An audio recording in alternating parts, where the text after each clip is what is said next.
Hello and welcome. This report looks at Australia's COVID-19 response and why an authentic Royal Commission of Inquiry is absolutely essential. As we reflect on the profound impacts of the criminal COVID-19 scandemic, a rapidly growing chorus of voices is insistently demanding a Royal Commission of Judicial Inquiry into the nation's belligerent crisis mismanagement. This clarion call is not merely for accountability, but moreover for meaningful justice and to ensure the malevolent mismanagement that sabotaged society cannot repeat. Accordingly, we must examine the shameful legacy of human and economic harm. The pandemic response in Australia was marked by tyrannical restrictions, pointless border closures, gratuitous hotel quarantines, prolonged lockdowns and futile mandates that maliciously deformed daily life.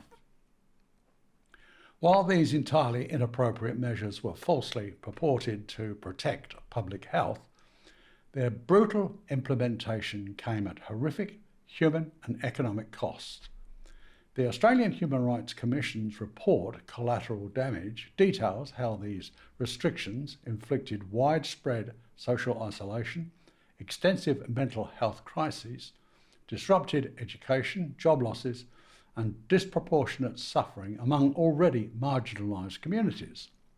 The economic fallout was staggering, with estimates of lost national income reaching hundreds of billions of dollars. It's unlikely the full cost will ever be known, least of all the consequences of destructive lockdowns. These arbitrary decisions did not derive from medical authorities, since most draconian measures, especially lockdowns, were not grounded in clear medical consensus. Instead, ruinous decisions were made unilaterally by government authorities in contradiction to evolving scientific advice or without adequate transparency about the evidence base. This raises urgent questions about the process, motivations, and accountability of those in power. They deliberately created a confusing misinformation crisis to facilitate their genocidal plan. Compounding the problem was a parallel infodemic, an explosion of misinformation and inconsistent messaging from official sources. The only truthful information provided throughout the entire debacle came from independent, alternate social media channels. A university study found a 9-fold increase in COVID-19 related issues, with the majority of misinformation driven by government, the medical mafia, and mainstream media. This environment made it impossible for Australians to discern honest medical advice, undermining public trust and compliance, most especially when the runaway incidence of vaccine-inflicted injury and death became glaringly obvious. Some ask why a Royal Commission or Judicial Inquiry? Well, a Royal Commission is the highest form of public inquiry in Australia, with the power to compel documents, summon witnesses and hold public hearings. Only such an inquiry can fully examine the complex interplay of federal and state actions, incorrect public health advice, and the lived experiences of Australians. The current federal inquiry, led by an independent panel, is insufficiently robust and lacking the scope and authority to address the full breadth of issues. This includes the exercise of coercive powers, the use of private consultants, and the transparency of decision-making.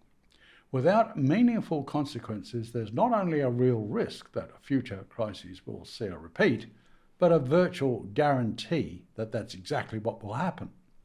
The Australian Human Rights Commission and legal experts have emphasised that any limitations on rights during emergencies must be lawful, necessary, proportionate, and subject to review. Where authorities acted arbitrarily, disregarded evidence, or inflicted avoidable harm, punitive measures are not only justified, they are essential to restore public trust and uphold the rule of law. To examine Australia's pandemic responses properly, we must have an inquiry with the powers to request documents, summons witnesses, and hold public hearings. Only a Royal Commission can ensure a comprehensive examination and accountability. Other nations, such as New Zealand, have already launched Royal Commissions to scrutinise their pandemic responses. Australia must do the same, not just to learn lessons, but to deliver justice for those harmed and to deter future abuses of power. Anything less invites complacency and the certainty of repeat offences. Australians must have answers, full accountability and dependable assurance that their rights and well-being will never again be sacrificed without the highest standards of evidence, transparency and compassion. A Royal Commission is not just warranted, it is imperative. Throughout the criminal COVID-19 hoax, the rapid expansion of government and police powers led to countless infringements upon fundamental rights. Emergency legislation, such as Victoria's COVID-19 Omnibus Emergency Measures Act of 2020, enabled authorities to override justice-related laws, implement judge-only trials, impose isolation in youth justice facilities, and introduce flexible remand arrangements, all without parliamentary oversight. These improper measures undermine the rule of law and sabotage basic legal protections. Law enforcement agencies were given broad discretion to enforce frequently changing pandemic orders, resulting in a surge of illegal fines and penalties. The arbitrary and inconsistent application of these fines, often without clear communication or recourse, disproportionately affected marginalised and economically disadvantaged groups. Police oppression during this period involved discriminatory practices, egregiously excessive force, gross brutality, and violations of dignity, particularly impacting communities already subjected to over-policing. This resulted in the criminalisation of ordinary conduct.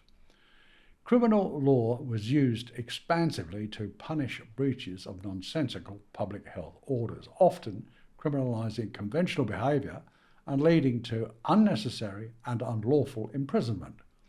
Such broad use of punitive measures, especially when not tailored to genuine public health needs, proved damagingly counterproductive and unforgivably unjust. The criminalisation of non-compliance rather than fostering cooperation triggered fear, stigma and lasting resentment, thereby further undermining what little remained of public trust in Australian authorities. This social harm, combined with the economic and psychological toll of lockdowns and restrictions, constituted a significant collective injury to society. Numerous allegations of police abuse and misuse of expanded powers surfaced during the pandemic. Advocacy groups called for zero tolerance and swift investigation of such misconduct, emphasising that unchecked abuse would further erode public confidence and lead to systemic violations of rights.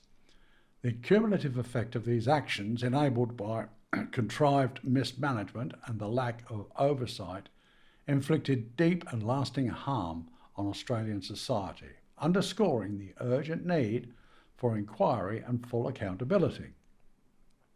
This needs to happen with the utmost urgency. Thank you for watching.